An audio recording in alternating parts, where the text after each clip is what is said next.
Shrimad home remedies में आपका स्वागत है। और हम आपको बताएंगे अवसाद रोग मतलब डिप्रेशन और इसका आयुर्वेद में उपचार क्या है। डिप्रेशन या अवसाद एक ऐसी मनोस्थिति है जो हर इंसान ने अपने जीवन काल में किसी न किसी रूप में कभी न कभी अनुभव की है। और आज के इस तेज तर्रार युग में यह रोग सर्दी जुकाम की तरह हो रहा है। लगभग 10% जनसंख्या में अवसाद रोग के रूप में पाया जाता है। विपरीत परिस्थितियों में मानसिक तनाव और विषाद महसूस करना तो प्राकृतिक ही है, परंतु जब मानसिक स्थिति अनियंत्रित और दीर्घकालीन बन जाए और मानसिक विकृति बनकर रोजमर्रा के जीवन को प्रभावित करने लगे, तब इसका इलाज करवाना आवश्यक हो जाता है। यह रोग सभी उम्र अथवा श्रेणियों के व्यक्ति में उत्पन्न हो सकता है और प्रसन्नता का विषय यह है कि ये सुसाध्य रोग है, क्यूरेबल है। प्रभावशाली उपचार तथा मनोविश्लेषण द्वारा यह रोग आसानी से ठीक हो सकता है। अभी अवसाद का कारण क्या है, डिप्रेशन के कॉजेस क्या है। हालांकि यह रोग अब जनसंख्या में अत्यधिक व्याप्त होता जा रहा है, परंतु अभी तक इसके मुख्य कारण के बारे में स्पष्टता नहीं मिल पाई है। वैज्ञानिक यही मानते हैं कि यह रोग मनोवैज्ञानिक, आनुवांशिक और पर्यावरण संबंधी कारणों से उत्पन्न होता है। कुछ लोगों में जन्म से ही अवसाद का रोग पाया जाता है। उनके मस्तिष्क में प्राकृतिक रसायनों का असंतुलन रहता है। इसके अलावा दृढ़ रूप से बीमार लोग, वीडियो गेम्स या इंटरनेट का अधिक प्रयोग करने वाले, वे लोग जिनके प्रियजनों की मृत्यु अथवा उनसे वियोग हो गया है, इत्यादि व्यवहारिक कारणों से भी ग्रस्त व्यक्ति में अवसाद का रोग उत्पन्न हो जाता है। प्रकृति के करीब रहने से इस रोग के होने की संभावना कम हो जाती है। अभी डिप्रेशन के लक्षण क्या हैं?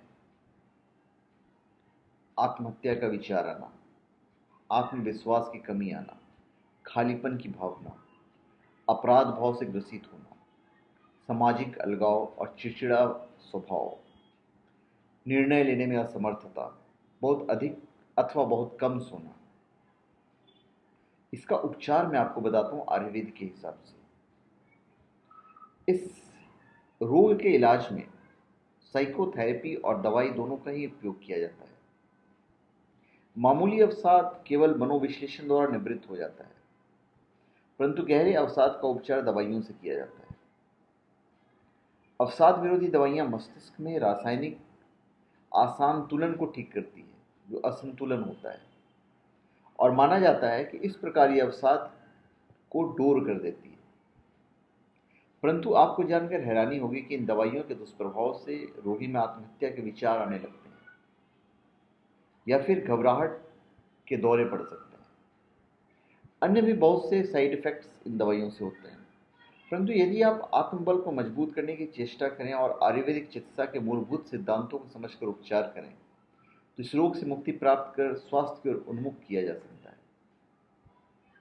आयुर्वेद में इस रोग को विषाद रोग के नाम से जाना जाता है। इस अवस्था को रोग उत्तेजक कारक भी कहा जाता है। यह मनोरोग धीरे धीरे शरीर में प्रविष्ट हो जाता है और व्यक्ति की स्वस्थ संवेदना, अनुभूति, ग्रहणशीलता, इन सब को प्रभावित करता है। जब विषाद रोग का रूप ले लेता है, तब इसका उपचार करना अत्यंत आवश्यक हो जाता है। तो अवसाद से मुक्त कराने वाली आयुर्वेदिक जो औषधियां हों, मैं आपको बता देता हूं। अश्वगंधा, इस औषधि के प्रभाव से मन में नकारात्मक विचार आने बंद हो जाते हैं। यह तनाव और शारीरिक कमजोरी को दूर करने वाली औषधि है, दूर कर देती है ये। फिर है ब्राह्मी, इसके औषधीय गुणों द्वारा तनाव, अवसाद जैसे मानसिक रोग दूर हो जाते हैं और स्मरण शक्ति का विकास भी होता है। यह औषधि मस्तिष्क के तंतुओं में नवीन ऊर्जा उत्पन्न कर मानसिक शांति और मनोबल वृद्धि दोनों को बढ़ाती है। फिर हल्दी, शारीरिक एवं मानसिक व्याधियों के कारण या निवारण हेतु हल्दी एक अद्भुत उपयोगी औषधि है। खास तौर पर इसका प्रयोग ऋतु बदलने के होने पर भी वेल अवसाद में महत्वपूर्ण है। फिर है गुदुची, यह नवीन ऊर्जादायक एवं रोग प्रतिरोधक क्षमता को बढ़ाने वाली औषधि है, जो स्मरण शक्ति, धृति शक्ति का विकास करता है। यह मंद बुद्धिता का निवारण करता है। फिर है जटामंसी, इस जड़ी बूटी के सेवन से मानसिक जो विश्रांति होती है, मानसिक विश्रांति की अनुभूति मिलती है। यह मन में सकारात्मक विचार उत्पन्न कर सही दिशा में इन्हें निर्देशित करता है। तो मन के जो विचार हैं वो सकारात्मक हो जाते हैं और अवसाद का निवारण करता है। अभिविषाद रोग से मुक्ति पाने कुछ घरेलू उपाय भी हम आपको बता देते हैं। 4-5 बेर के फल लेकर उसमें से बीज निकाल दीजिए तथा गुदा का पेस्ट बना लें। इस पेस्ट को निचोड़कर 2 चम्मच रस निकालिए। इसमें आधा चम्मच जायफल मिला लें। इस मिश्रण को अच्छी तरह घोल लीजिए और दिन में 2 बार इसका सेवन कीजिए। फिर कुछ काजू लेकर इसका पाउडर बना लीजिए। 1 चम्मच पाउडर को 1 कप दूध में डालकर इसका सेवन करना चाहिए। फिर 2 बड़े चम्मच ब्राह्मी और अश्वगंधा के पाउडर को 1 गिलास पानी में मिलाकर रोज इसका सेवन कीजिए।